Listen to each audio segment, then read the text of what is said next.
let's start with the next part number 14, potential energy in electric field. हम already discuss कर चुके हैं related to potential energy, आगे के पार्ट में पूरा देख चुके हैं for the system, for the point dipole, for the point charge dipole etcetera etcetera, बहुत सारी थियरी एमसीक्यू ऑलरेडी हम सॉल्व कर चुके हैं. ठीक है, तो let's move on with the potential energy in electric field. ठीक है, ड्यू टू डाइपोल. चलिए यहाँ पे हम एक्सटर्नल इलेक्ट्रिक फील्ड लेते हैं और हमें पता होता है कि डायरेक्शन कौन सा होता है for electric field, positive to negative. ठीक है, चलिए यहाँ पे सपोज टू चार्ज डाइपोल लेते हैं हम, माइनस क्यू इंक्लाइन पे है, makes theta with the electric field. ठीक है, तो distance separated by a finite one two A. चलिए तो अब क्या करते हैं, हमें फाइंड आउट करना है for this dipole potential energy. Already हम पूरा बात कर चुके हैं इन द फर्स्ट स्लाइड, और जब हमने फर्स्ट चैप्टर में टॉर्क का डिस्कशन किया था तब हम ऑलरेडी देख चुके हैं. ठीक है, चलिए तो यहाँ पे क्या होगा, फोर्स लगेगा प्लस अट्रैक्ट होगा टुवर्ड्स द नेगेटिव साइड पे लगेगा टुवर्ड्स द पॉजिटिव. कितना होगा force, minus q into E according to the formula of electric field, F is equal to q E. ठीक है, चलिए तो क्या हो रहा है यहाँ पे, हमें फाइंड आउट करना है potential energy, and we know that for this one torque कितना हो रहा है, P क्रॉस E. ये पूरा थियरी हमने ऑलरेडी प्रीवियस पार्ट में, पार्ट नंबर 7 और 8 में ऑलरेडी हम देख चुके हैं. ठीक है, वहां पे एक बार जाइए, टॉर्क रिलेटेड, एनर्जी रिलेटेड पूरा प्रूफ है, वहां पे डिटेल में थियरी है, चला एक बार देख लीजिए. ठीक है, P क्रॉस E हमें फाइंड आउट करना है energy. Torque is equal to cross निकलेगा तो कौन सा कंपोनेंट होगा, sine theta, P E sine theta. चले देन एनर्जी का फॉर्मूला क्या होता है for the rotational motion, torque into d theta. अगर यहाँ पे डी थीटा ले रहे हैं स्मॉल, तो यहाँ पे क्या होगा, डी यू. सपोज दैट अगर हम सपोज कर रहे हैं एनर्जी U1 है व्हेन एंगल बन रहा है थीटा 1, एनर्जी U2 है जब एंगल बन रहा है थीटा 2, तो क्या होगा, taking integration both the side, du is equal to integration of torque into d theta.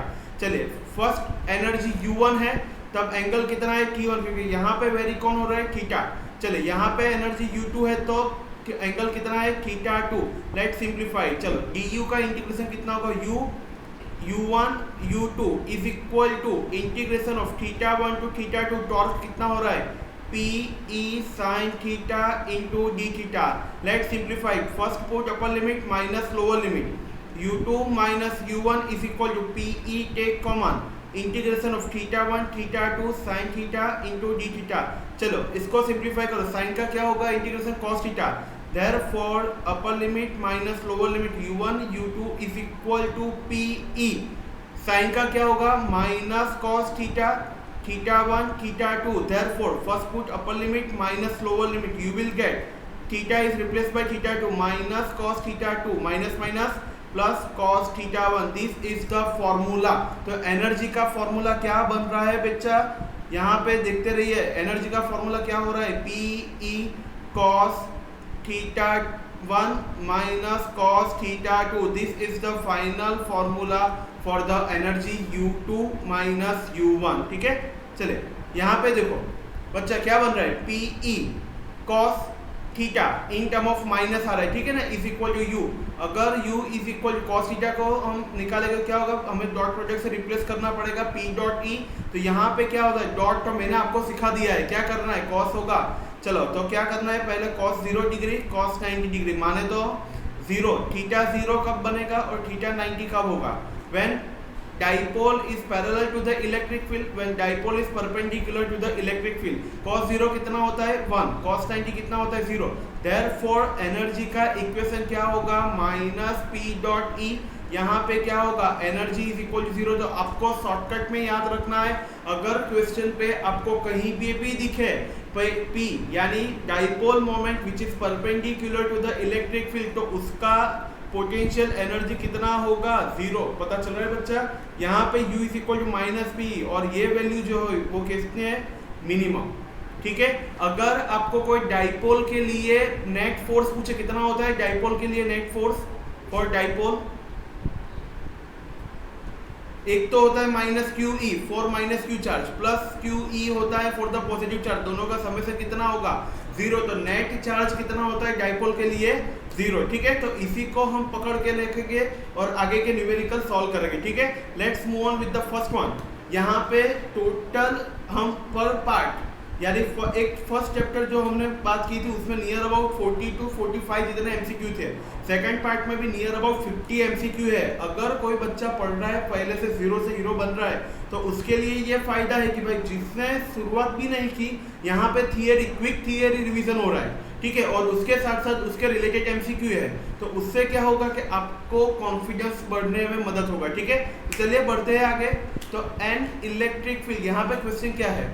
N electric dipole moment P is aligned parallel, चलो पैरेलल है, parallel to electric field, P is parallel to the electric field. The energy required to rotate the dipole by theta is equal to 90 degree. Suppose initially parallel था, वहां से उसको rotate कर रहा है कहाँ तक? 90 डिग्री तक। तो हमारे पास एनर्जी का इक्वेशन है U2 minus U1 is equal to cos theta 1 minus cos theta 2, ये पहले याद रखेगा, इनटू पीई। चलिए P कितना है उसको ऐसे रहने दो, पीई दिया गया हुआ है। कॉस स्टार्टिंग में कितना था? जीरो, पैरेलल था, वहां से उसको रोटेट कर रहे हैं कब तक? 90 डिग्री तक। तो कितना हो रहा है? PE cos 0 1 cos 90 0, therefore 1 minus 0 कितना होगा बच्चा? 1। देयरफॉर हमारा आंसर क्या आ रहा है? पीई। तो option B that's the correct one. ठीक है, तो इसी हिसाब से हमें सिर्फ फॉर्मूला रखना है और रिलेटेड टू कंडीशन दिया गया हुआ का तो उसको पुट डाउन करना है, you will get the answer. Next one, N electric dipole moment P is placed in external electric field intensity. यहाँ पे एक्सटर्नल इलेक्ट्रिक फील्ड इंटेंसिटी है, उस पे मैंने डाइपोल रख दिया। ठीक है, दो डाइपोल रख दिया, यानी equal and opposite charge which is separated by a finite distance रख दिया। चलिए, the dipole acquire a position such that the axis of the dipole makes an theta. उसको इस हिसाब से अरेंज करना है कि वो इलेक्ट्रिक फील्ड के साथ कितना एंगल बनाए? Theta. Assuming that potential energy of the dipole, energy perpendicular 90 पे कितना बन रहा है? 0। तो फिर टॉर्क और एनर्जी का इक्वेशन लिखना है। तो कोई बात नहीं, हमारे पास इक्वेशन है P sin थीटा और एल्स P क्रॉस E, दोनों में से कोई भी हो आंसर राइट होगा। Second one P cos theta otherwise minus P dot E, दोनों इक्वेशन राइट है। ठीक है, तो आंसर देख लो कौन सा होगा। हाँ, तो ये आंसर मुझे दिख रहा है, P sin theta minus P cos theta, option A that's the correct one. सिर्फ इसमें क्या दिया गया था? कंडीशन दी गई थी, वहां से हमें सिर्फ आंसर लिखना था। ठीक है, चलिए next one, an electric dipole of the P is lying along a uniform electric field E. The work done is rotating the dipole by 90 degree. तो यहाँ पे भी सेम चीज है, 0 डिग्री टू 90 डिग्री रोटेट कर रहे थे। तो क्या आंसर आया था इन द फर्स्ट केस? हमारे पास आंसर आया था PE, that's the correct one, energy. तो आंसर क्या होगा इसमें? ए। तो सही में समझ में आ रहा है बच्चा कि भाई क्या करना है? थियरी समझना है, थियरी के कंसेप्ट को समझना है, उसके बाद उसके रिलेटेड एमसीक्यू सॉल्व करना है। और बहुत सारे एमसीक्यू होने वाले हैं, बहुत जल्दी बहुत सारे होंगे, लेकिन पहले क्या करना है? एनसीईआरटी को क्रैक करना है और उसके रिलेटेड पीवाईक्यू सॉल्व करना है। ठीक है, तो उससे आधा काम कम हो जाएगा अपना। चलिए, N electric dipole has the magnitude of its charge S Q and it's dipole moment is P. It is the place in a uniform electric field E. It is the dipole moment along the direction of the field, the force on it and the potential energy. चलिए, तो जैसे कि मैंने बात की dipole के लिए net force कितना होता है? नेट फोर्स कितना होता है बच्चा? 0, 1 is minus q for minus q charge, 1 is plus Q for the plus Q charge, दोनों का समय से कितना होगा? 0। और अगर हम वहां से एनर्जी फाइंड आउट कर रहे हैं तो हमारा आंसर आता है माइनस PE, जो कितना वैल्यू है? Minimum value. जैसे कि मैंने बात की मिनिमम वैल्यू होता है, तो आंसर होगा 0 एंड मिनिमम। देख लो कौन सा ऑप्शन दिख रहा है सिमिलर, नंबर सी। ठीक है, answer C that's the correct one.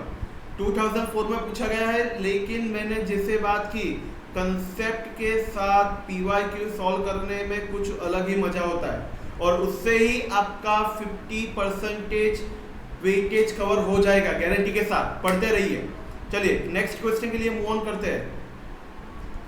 हाँ, यहाँ पे क्या है? There is an electric field E in x axis. Electric field है एक्स एक्सिस में फ्रॉम पॉजिटिव टू नेगेटिव। कौन सा एक्सिस है? X. If the work done on the moving a charge, work done of moving a charge 0.2 coulomb, charge का value है कितना 0.2 coulomb through a distance 2 meter along making an angle theta is equal to 60 degree with the x axis 4 joule. ठीक है, energy कितना है 4 joule. Then हमें find out करना है इलेक्ट्रिक फील्ड। तो याद कीजिए कुछ, हमारे पास चार्ज है 2 कूलम, डिस्टेंस है हमारे पास 2 मीटर, एंगल है हमारे पास 60 डिग्री, एनर्जी है हमारे पास 4 जूल। हमें कैलकुलेट करना है इलेक्ट्रिक फील्ड। तो क्या करें बच्चा, तो हमारे पास इक्वेशन है U is equal to q B. ठीक है, क्यू बी कितना है E dot r cos theta लिख सकते हैं बच्चा इनटू U। तो यहाँ से क्या होगा, इलेक्ट्रिक फील्ड को अगर सब्जेक्ट बनाए तो इक्वेशन बनेगा U multiply two side chain divide Q R cos theta. तो एनर्जी कितना होगा 4 जूल, Q कितना होगा 2 कूलम, R कितना होगा 2 मीटर, कॉस थीटा कितना होता है 60 डिग्री। चलिए यहाँ पे देख लीजिएगा कोई, हाँ तो 0.2 कूलम है, सॉरी 0.2 कूलम। तो चार्ज कितना होगा 0.2 कूलम, तो cos 60 कितना होगा बच्चा, इट्स 1/2। देयरफॉर डिनोमिनेटर इसको न्यूमरेटर में भेज देंगे 4 × 2, यहाँ पे 2 क्यों लिख रहा है 1/2 होगा, डिनोमिनेटर न्यूमरेटर में होगा। थोड़ा स्पीड में और अच्छे से करना है because with in a time limit हमें खत्म भी करना है। 2 कैंसल, इसका सिंप्लीफाई कीजिए 4 divide by 2 into denominator numerator में 10, 2 2 4 कितना होगा 20 न्यूटन पर coulomb. That's the electric field का आंसर क्या आया 20 न्यूटन पर coulomb, B that's the correct one. ठीक है ना, तो यहीं पे क्वेश्चन है होता है, ये यहाँ तक बहुत इजी होता है। क्या करना होता है, फॉर्मूला आपको पता होना चाहिए, बेसिक कंसेप्ट कौन सा थियरी लग रहा है वो पता होना चाहिए, उसके रिलेटेड आप सोचिए तो आपको 110% आंसर मिलेगा और मिलेगा ही। चलिए नेक्स्ट क्वेश्चन पे मूव ऑन करते हैं।